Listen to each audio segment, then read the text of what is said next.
Phoenix, Arizona. The morning sun burned down on cracked pavement and rusted metal. Inside the precinct, cigarette smoke curled in lazy spirals above a tired desk where Detective Ben Shockley sat, slouched, unshaven, and soured by years of disappointment. Dear listeners, before we move forward, please subscribe my channel to hit 1,000 figure. He was a man the department had nearly forgotten. Once promising, now just a faded name in an overstuffed personnel file. They gave him the cases no one wanted, the drunks, the dead ends, the buried files. But today was different. Captain Blakelock stood over him with a thin file and a colder smile. "You're going to Las Vegas. Pick up a witness. Bring her back alive. Name's Augustina Malley. She's testifying against the mob." Shockley squinted at the file, unimpressed. "A babysitting job? Why me?" "Because nobody else will take it," the captain answered flatly. "And frankly, no one cares if you don't come back." Ben didn't answer. He just lit a cigarette, stared past the paperwork, and wondered if this was finally the kind of trouble worth dying for.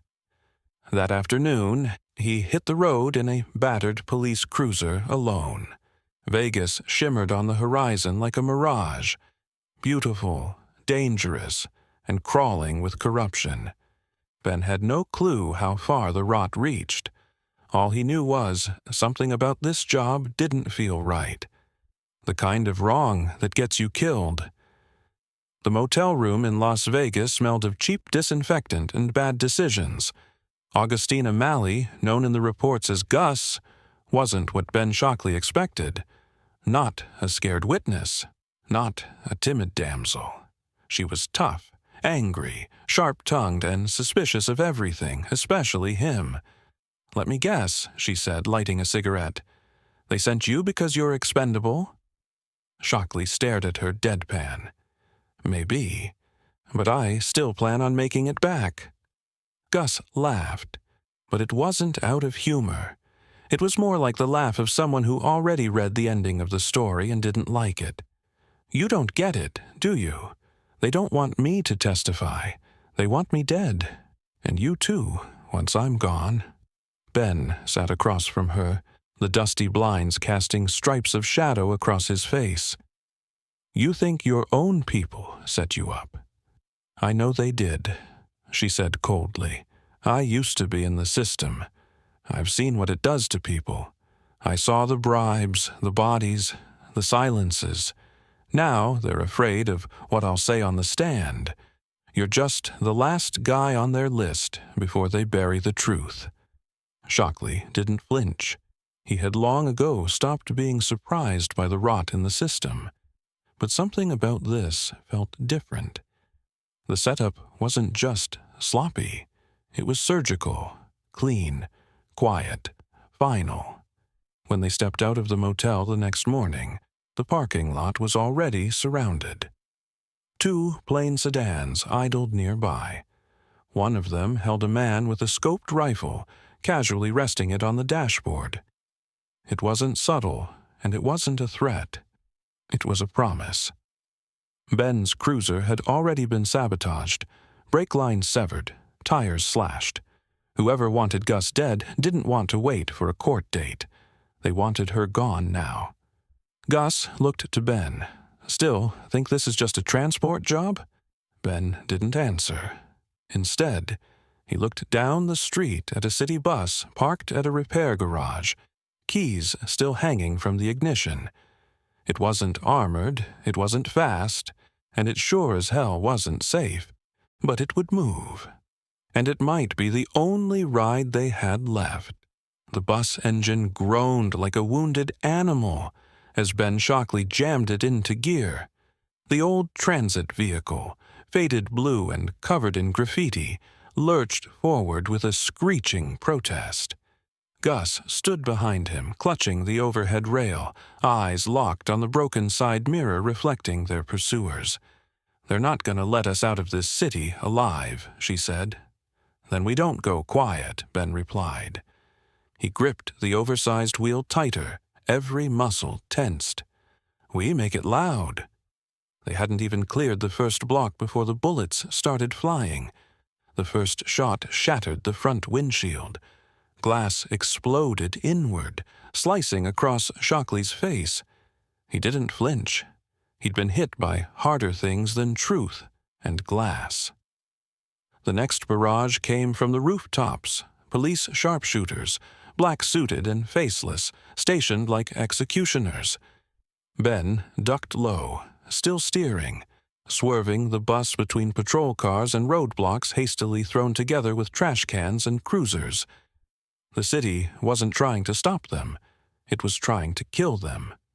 The ambush wasn't rogue. It was coordinated. A full wall of squad cars had boxed off the avenue ahead, lights flashing like a funeral procession. Officers stood in formation, rifles raised. It was an impossible barricade. Any sane man would have stopped, turned around, given up. But Ben Shockley had never been sane. Not since the job hollowed him out and left him nothing but grit and a badge he barely believed in anymore. "Hold on," he yelled. And then he did it. He drove straight into the storm. The bus roared as it smashed through the first set of cruisers. Bullets tore through the metal sides like rain through tin. Sparks flew, tires blew out, but still it moved. Inside, Gus hit the floor, shielding her head as the ceiling above her disintegrated under rifle fire. Shockley stayed on the wheel, steering by instinct, eyes nearly blind from blood and smoke. The city around them became war. Every block they passed had been turned into a kill zone, snipers in windows, machine guns on rooftops, commandos behind dumpsters. And yet, like something out of a nightmare, the bus kept crawling forward. Slow, bleeding, relentless. Ben Shockley had become a battering ram. Not just against bullets, against corruption, against death, against a system that had decided it no longer needed men like him, until one came roaring back with nothing to lose. The bus was no longer a vehicle. It was a coffin on wheels. Its frame was shredded, windows gone, tires flapping in pieces. Smoke poured in through the bullet holes like ghosts trying to reclaim the living. The dashboard was in ruins, the steering loose, barely holding together. And yet, somehow, it still moved. Ben Shockley's hands trembled on the wheel. His forearm bled through his sleeve, the skin torn from flying glass and ricocheted bullets. A purple bruise bloomed across his ribs. Every breath felt like it came through broken lungs. "Ben!" Gus called out, crawling toward the front. Her voice had changed. It wasn't sarcastic or cynical anymore. It was afraid. Real. "You can't drive this thing much longer. We need to stop." He didn't look at her. "Can't," he said simply. "We stop. We die. That's the deal." "But they're not just trying to stop us," she said, voice rising. "They want to erase us. This whole thing. It's a trap." "You were never supposed to get me to that courthouse." Shockley nodded. "I know." Silence followed. That one acknowledgement, calm, matter of fact, said more than any panic ever could.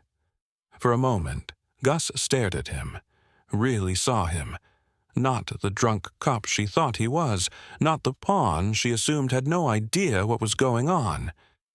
She saw the man beneath the badge, beaten, bleeding, but still driving, still protecting her. And then, through the haze, the courthouse came into view. It rose like a monument at the end of a long war. Marble steps, iron gates, windows with American flags behind them, all symbols of justice that had been turned into targets. And just as they turned onto the final street, the true horror revealed itself. Both sides of the road were lined with officers, SWAT teams, sharpshooters, riot gear, dozens of men with rifles aimed squarely at the smoking, clanking bus. Ben looked at Gus. "This is it." "You're going to drive through that?" she asked, horrified. He nodded calmly.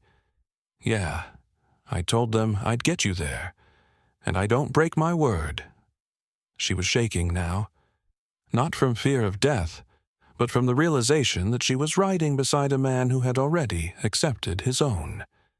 The final gauntlet had begun, and no one inside that bus expected to come out alive. The courthouse stood just ahead, framed by smoke, fire, and the cold eyes of armed men who had once sworn to uphold the law. Now they stood ready to erase it, erase him, erase the truth. Ben Shockley knew this was it. His vision blurred from smoke and blood.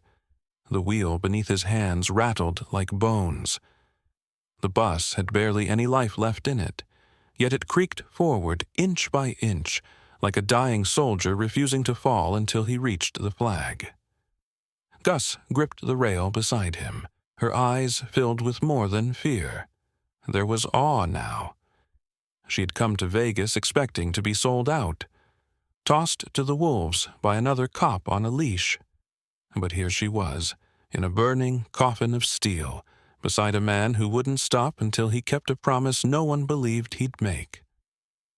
The final stretch was a canyon of death. Officers lined both sides, rifles aimed. Their orders were clear: shoot to kill. The bus roared into the kill zone, and, like clockwork, hell broke loose. Gunfire erupted, deafening, endless, surgical.